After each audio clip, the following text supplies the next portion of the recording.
বারুইপুরে ধর্ষণের ঘটনায় প্রভাসকে এনকাউন্টারের পর আমরা দেখছি যে সোশ্যাল মিডিয়া এখন দুটি ভাগে বিভক্ত হয়ে গেছে। কেউ বলছে প্রভাসকে এনকাউন্টার করা ঠিক হয়েছে, আবার কেউ বা বলছে প্রভাসকে এনকাউন্টার করার পরে তথ্য প্রমাণের লোপাটের চেষ্টা করা হচ্ছে।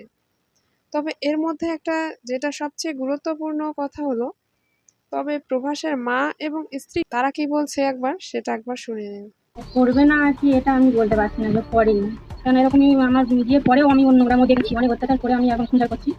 তো এটা আমি মানে মেনেই নিয়েছি যে ও করেছে। ও যেরকম কর্ম করেছে মারা গেছে, ও যেন দুষ্কর্ম করেছে, আমার কোনো আর আপত্তি নেই, আর কষ্ট নেই, আর দুঃখ নেই। ও যেরকম একটা মেয়ের কষ্ট দিয়ে মেরেছে, ও তো সেই মরেছে। একজন মা হয়ে এরকম বলছে যে ছেলে যেরকম কর্ম করেছে তার সেরকমই ফল পাওয়া উচিত।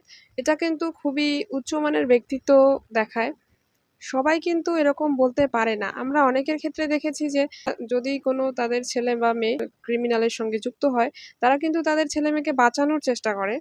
কিন্তু এক্ষেত্রে আমরা দেখতে পাচ্ছি যে প্রভাসের মা এবং স্ত্রী কিন্তু একদম সবার মনের কথা বলছে যে যদি তারা সত্যি অপরাধ করে থাকে তাহলে তাদের এরকম শাস্তি পাওয়া উচিত। তাদের কোনো রকমের কোনো অভিযোগ নেই। তবে আমরা চাইবো সত্যিই যেন সবার ঘরে এরকম মা হয়। ধর্ষণ করলে যেন তাদের অবশ্যই শাস্তি পাওয়ার কথা তারা বলে থাকেন।